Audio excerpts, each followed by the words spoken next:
அன்பான தெய்வ பிள்ளைகளே, நமது இயேசு வாழ்கிறார் ஊழியங்கள் மதுரையில் நடத்தும் எழுப்புதல் உபவாச ஜெபம். நாள் நவம்பர் 16, காலை 9:30 மணி முதல் மதியம் 2:30 மணி வரை. தெய்வ செய்தி மற்றும் ஜெபம் சகோதரர் எல் வின்சன்ராஜ். இன்னும் இயேசுவை போல வாழணும், இயேசுவுக்காக ஜீவிக்க வேண்டும் என்று நினைக்கிற இந்த ஒரு பாவி நிமித்தம், மனம் திரும்புகிற நிமித்தம் பரலோகத்தில் மிகுந்த மகிழ்ச்சி உண்டாகும். சகோதரி கலா வின்சன்ராஜ். அதிசயங்கள் செய்கிறவர் நம் அருகில் இருக்கிறார். அற்புதங்கள் செய்கிறவர் என்றும் நமக்குள் வசிக்கிறார். நம்முடைய ஆண்டவருக்கு ஒரு பெயர் உண்டு, அதிசயமானவர். அல்லேலூயா. இடம் இயேசு அழைக்கிறார் Jebagopuram, bypass road, Palanganatham, PRC depot அருகில், மதுரை. தேவ பிள்ளைகளை வாருங்கள், மதுரை பட்டணத்தின் எழுப்புதலுக்காக இணைந்து ஜெபிப்போம்.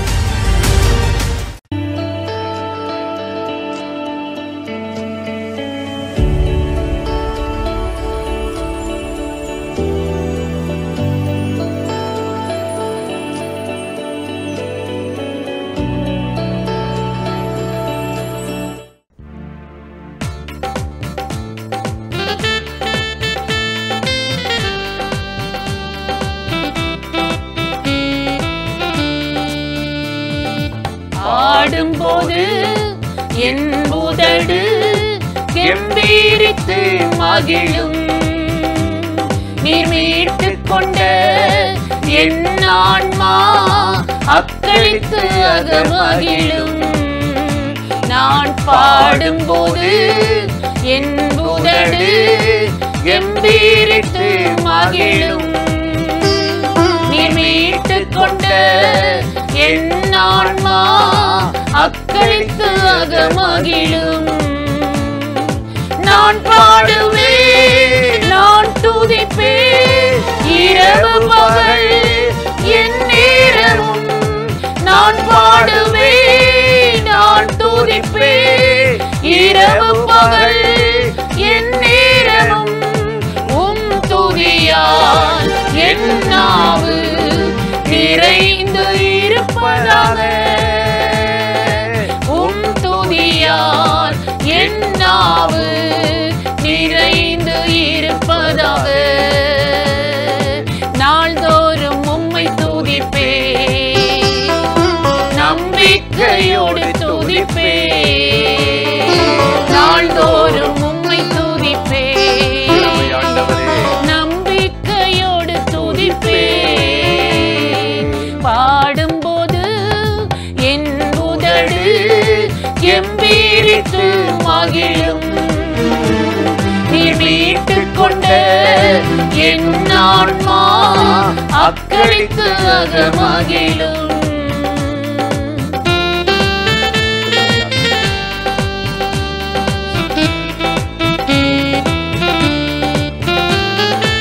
எப்போதும் நான் தேடும் கண்மலை நீர்தானே, எப்போதும் நான் தேடும் கண்மலை நீர்தானே.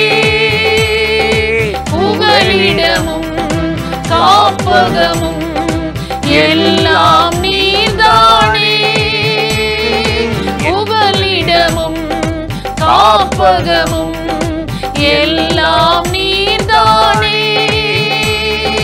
நாள்தோறும் உம்மை துதிப்பேன், நம்பிக்கையோடு துதிப்பேன். நாள்தோறும் உம்மை துதிப்பேன், நம்பிக்கையோடு துதிப்பேன்.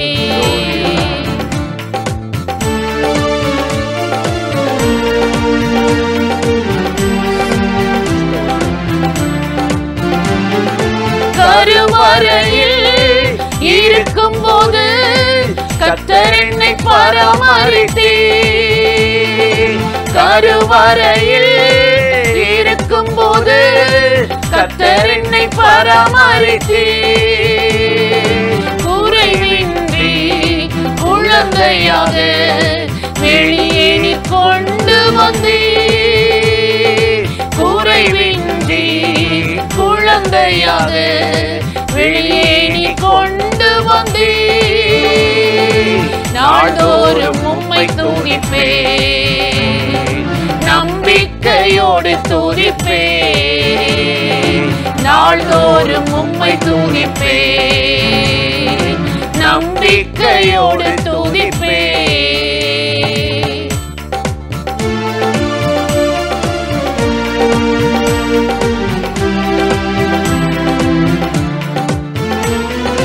இளமை முதல் இதுவரையில் நீரே என் எதிர்காலம்.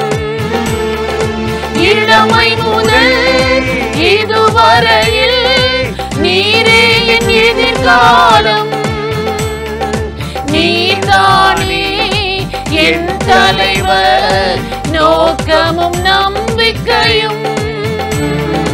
நீதானே என் தலைவர், நோக்கமும் நம்பிக்கையும்.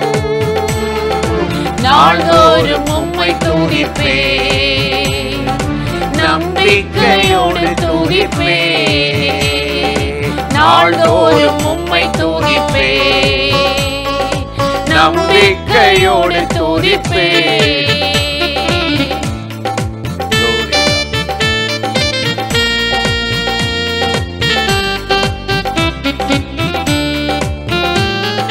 முதிர் வயது ஆனாலும் தள்ளிவிடாதவரே.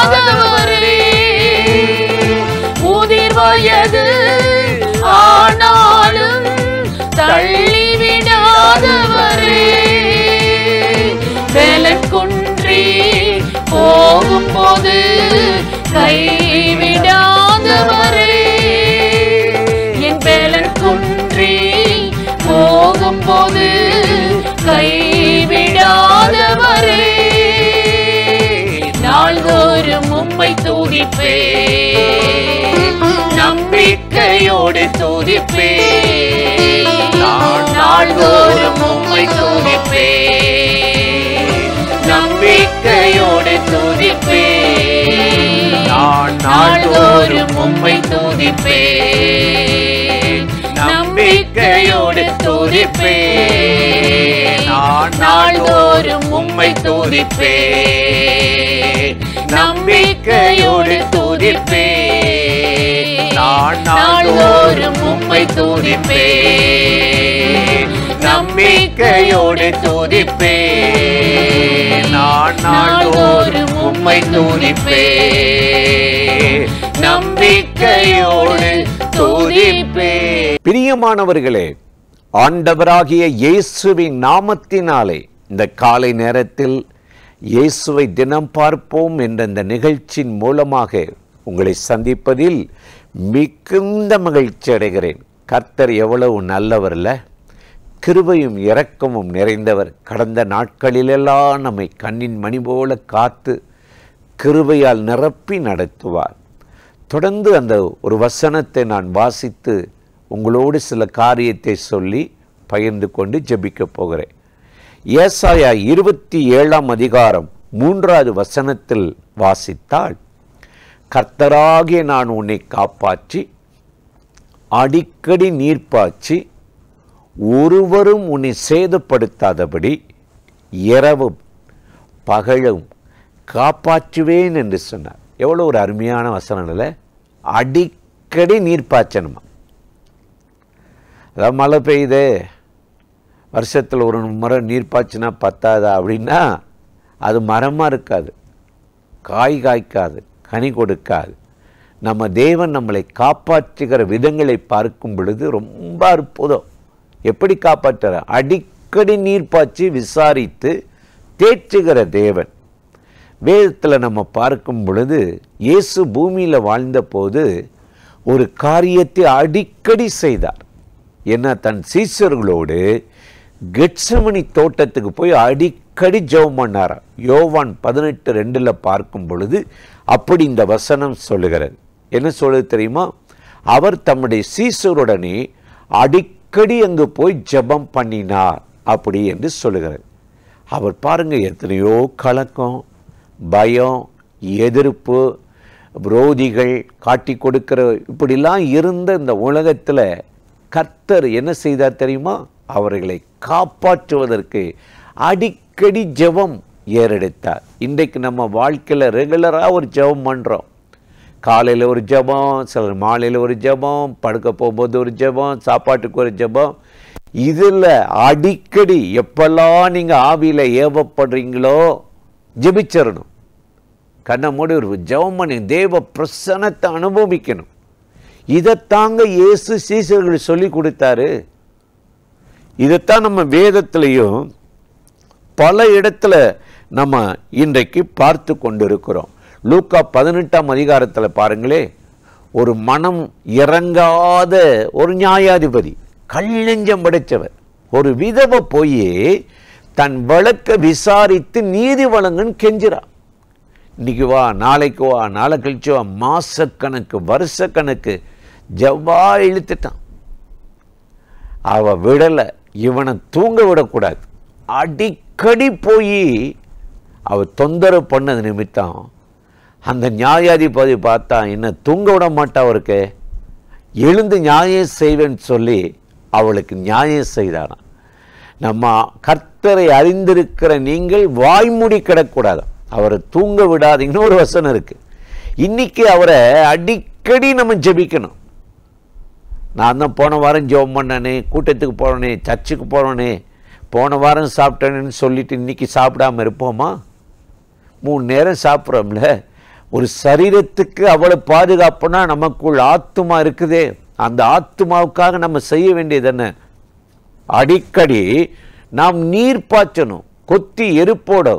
அதற்குத்தான் ஆண்டவராகிய தேவன் இந்த பூமியில் நம்மளை என்ன செய்திருக்கிறாருன்னா, காப்பாற்றி கொத்தி எருப்போட்டு நீர் பாய்ச்சுவேன் என்று சொல்லுகிறார்.